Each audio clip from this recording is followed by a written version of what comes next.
Hey, now it's the Rob from 106.1 KISS FM here with my 16-bit colleague. Hey guys, it's me, Steve, web contributor to 1061evansville.com, and all the ladies get excited when I Hadouken. I know, I can speak for myself and say I sure do as well. Once again, we are the best dressed podcast on the internet, I think. And Steve, we've got a fun topic today. Kind of playing off last week's topic that was movies based on video games. Yes. This time we're going to turn the table a little bit and talk about video games based on movies. Yep. Licensed movie games. Now, there is kind of a joke in the internet gaming community that these are traditionally notorious for being the worst games ever made. Yes. And I think especially the further back you go, you're going to be looking at some of the worst video games ever made. Yes. In fact, I think there's only one place to start this discussion. Okay. The video game that most commonly gets credited with the video game crash of 1983 and just synonymous with the downfall of video games in the 80s was E.T. Yes. on Atari. Yes. That's probably got to be our starting point, right? Yeah, definitely. Do you have memories of that game? I don't, not as a child, but I mean, I know there's a great mythos behind it and how it, crashed Atari and... The game is as old as I am. It came out in 1983, which is the same year I came out. And that game was in my house. That's my older brother must have had it for the Atari. And Steve, you did nothing in this game. I mean, you could walk from scene to scene, and eventually, something might fly. But there was no premise to this game, and there's a whole... Listen, don't email me with the story. I know why it was bad. I know the implications of this game. I know the whole story about the game. If you haven't, you can even watch on Netflix. There's a documentary. Yes. Atari Game Over. Yes. All about this game. There's many, many, many documentaries and videos about E.T. on the Atari, often referred to as the worst video game of all time. Yeah. I think that's not too far off. It probably isn't the number one worst game of all time, but it's probably up there. Yeah. Any you want to mention? If we're talking about bad ones, the one that came to mind was Predator for the NES. Okay, I have not played Predator, but I know that any game Arnold Schwarzenegger is associated with usually winds up being pretty awful. Yes. What was that like? It was basically like a Family Dollar Contra, and at the end... Oof. And at the end, you didn't even fight Predator. You fought Predator's head. Oh, yeah, I've seen a video of that. Yes. Okay, sure. Sticking to the Nintendo, another notorious bad one, Back to the Future. Okay. Ever play those games? I have not. These are so notoriously bad because they are completely disassociated and disjointed from the movie.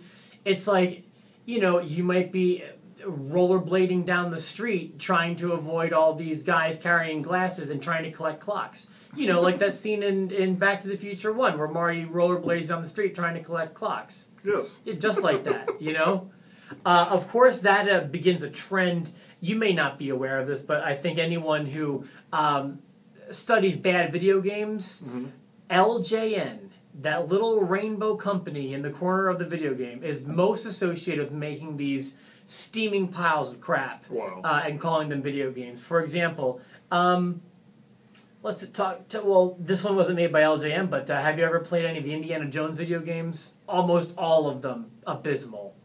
I'm thinking of Temple of Doom on the Nintendo. It sounds familiar. You just walk from cave to cave and nothing happens. You might see a minecart go by, but that's it. An awful game. What else you got, Steve? What about, have you played Jaws? For the Nintendo? Yes. Yes. Okay, where now... You're in the little ship and you float around. You hit something, so let's go jump in the water. I had no idea what I was doing in that game. I didn't know how to beat it. I just knew how to sail the boat, and eventually you'd see Jaws and that would get your heart racing, but I never knew what I was doing. Yeah. And there's a point you have to collect things and then get to a dock, but then they never made it clear as to what your actual goal was. Yeah, I think it's just to try and kill Jaws, which I never did. Yeah, and if anyone ever did... Good for you. Yeah. My goodness. He was as hard as Mike Tyson. Jaws made my list as well. You actually brought this up a second ago. I had Ghostbusters on my list. Okay. You did not know that there were Ghostbusters video games? I did not until I was researching this topic because I had the ones that came to mind, but I wanted to research to make sure I didn't miss any. And I was surprised to see Ghostbusters on that list. Remind me to send you a video link because have you ever heard of the Angry Video Game Nerd? He's kind of like an online phenomenon, and he's extremely funny. He reviews these old video games, but they're awful. Okay. And my favorite one he's ever done, he's done over 100 of them now, is for the Ghostbusters on the NES. Oh, wow. These games were uncontrollably bad. They had no rhyme or reason as to what you were doing. You had to stop and get gas on driving scenes. Like, that's not, like, who wants to do that? Like, you know, when you're playing Grand Theft Auto and you're driving around the cars and you're hitting people, at no point in time do you ever have to stop for gas. But they thought that this would be a good mechanic in the Ghostbusters game, of all things. There were so many awful things about this game, and another example of a terribly bad movie game. Any more? I've got one more that I have to mention. It's so bad, the Mighty Morphin Power Rangers movie game. Is that Super Nintendo? Super Nintendo, side-scrolling, again, very basic, very generic. Those games, there's one really good Power Rangers game, but it wasn't the movie one. Yeah. And then all of the other ones are known for being awful games. I've only played the one solid one. And which actually isn't a bad thing to transition because I have a handful I wanted to mention as pretty solid movie-based games. Mm-hmm. Most of these are a bit more modern. But let's see. Have you ever heard of, well, I mean, I've heard of the movie and you've got the character on your shirt, but the first Wolverine movie had a video game, I believe also just called Wolverine. Yes. And now I played on the PlayStation 3 and thought that was a lot of fun. Okay. Don't know if you experienced that game or not, but I haven't played that one, but I mean, I know of it, but I haven't played it. Yeah, I thought that was actually pretty solid. You can probably find that one for cheap. Also, the Lego movie games, like Star Wars, which I never played the Star Wars ones, but like, let's see, I played Indiana Jones, Batman, Lego movie. Like, there's a bunch of great Lego games based on movies. Yes. We've mentioned this before in previous episodes. An arcade cabinet I had in my basement growing up was Tron. Yes. Wouldn't call it a great game by any stretch of the imagination, but not a bad game. I mean, if any movie would lend itself to being a good video game, it would be a movie like Tron. Yes. Don't you think? Yes, definitely. And then two other, I would just call honorable mentions. Like, these are not great, go out and buy them immediately games, but two that didn't embarrass themselves on, you know, the last console generation, PlayStation 3 and stuff.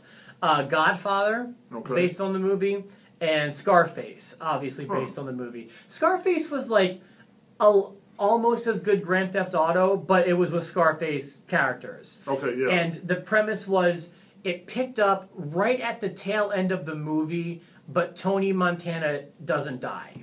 Okay. Okay, so it starts in the bedroom, and you go out and you lay out all those MFers with the gun, and then the game picks up as if it was just continuing from the movie. Wow. So that's on PlayStation 2 if you ever want to pick that one up.